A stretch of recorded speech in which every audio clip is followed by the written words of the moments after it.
Since this Antonio Conte news broke, my entire world is rocked. As Michael Jackson once said, I mean, my equilibrium is totally off. It has changed the way I view football. I've always viewed football as a game of honour, principle, pride, and relationships. And I think what we have learned with this Antonio Conte move, and look, everybody gets to their point.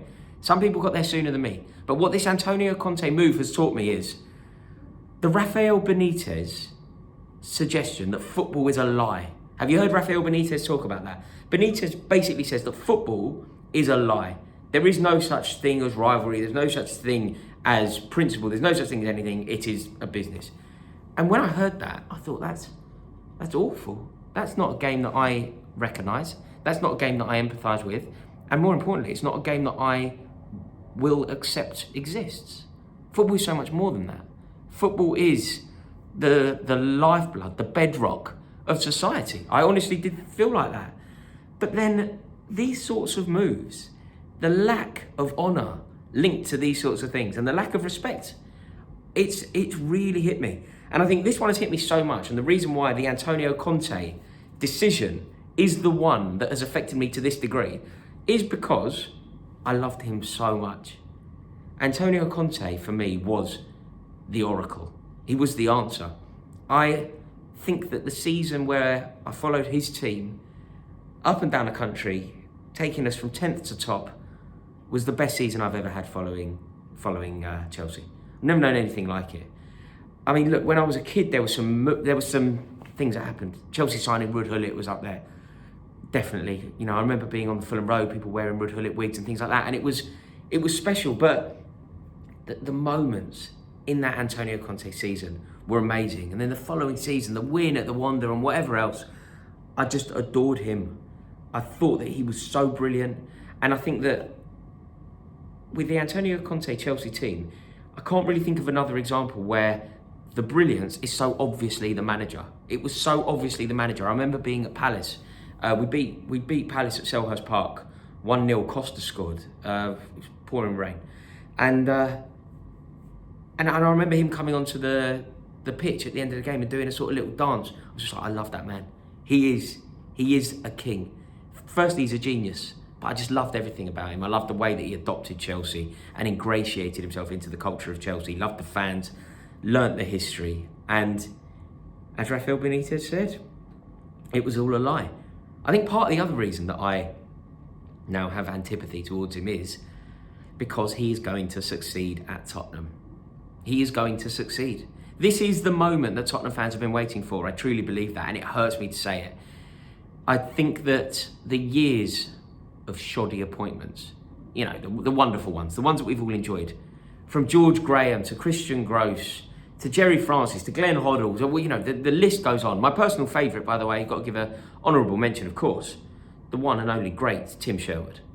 It all annoyingly funnels into this moment. Antonio Conte is the answer, and there is no doubt in my mind that he will succeed. He will elevate this team to unknown pleasures for a lot of Tottenham fans. This entire club is going to rise, and it's going to upset the top four of the Premier League. I think he will end Tottenham's drought for silverware. One of my favourite expressions, not only in football, but in life, is 2 League Cups since 1991, mate. 2 League Cups since 1991. Isn't it beautiful? I feel like that is also... I feel like that's also going to have a shelf life. That expression is about to be over, and it's all because of my former hero. Antonio Conte is ending it entirely. I also think that this one has warned me. So the Antonio Conte one is the final straw, but we've seen a lot of it, haven't we? A lot of charlatanism going on in football lately. Rafael Benitez should not be the manager of Everton. Rafael Benitez, who guided Liverpool to one of their most glorious nights ever. There are many Liverpool fans who have Rafael Benitez's face tattooed on their leg. He's currently the Everton manager. That shouldn't happen. That shouldn't exist. That shouldn't be the case. Jose Mourinho should have never been the Tottenham manager. Antonio Conte should not be the Tottenham manager. And everyone knows how much I admire him. I think Cristiano Ronaldo is an outrageous football player, but let's not kid ourselves.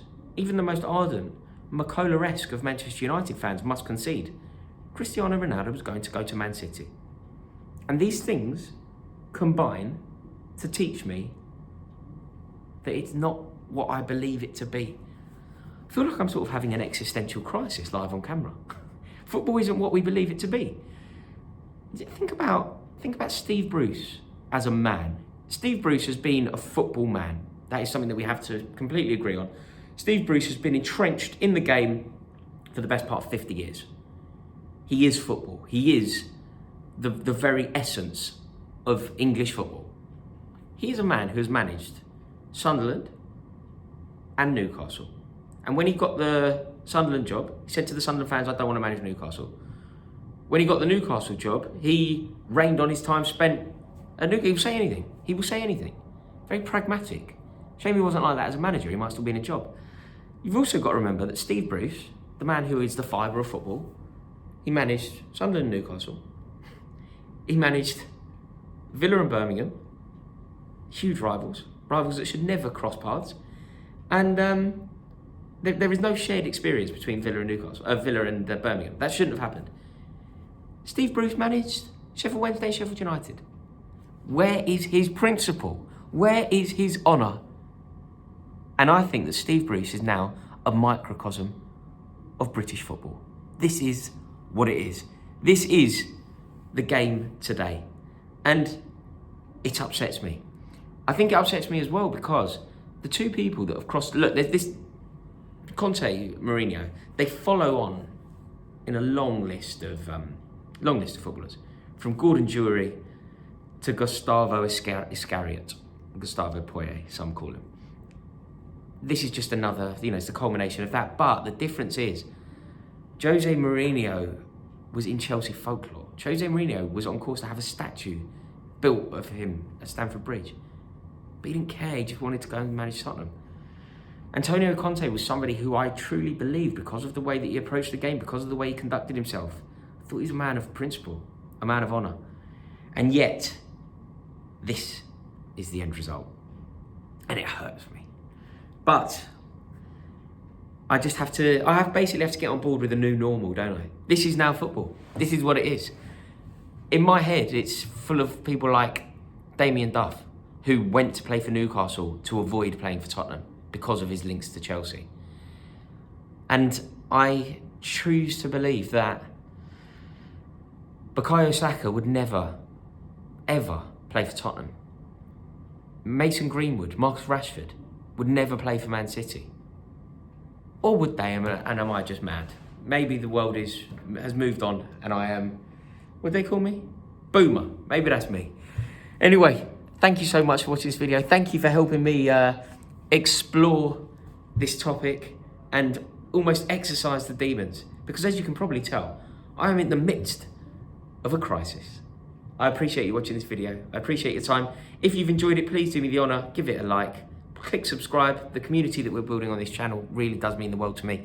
And I would love for you to be part of it. See you in a bit.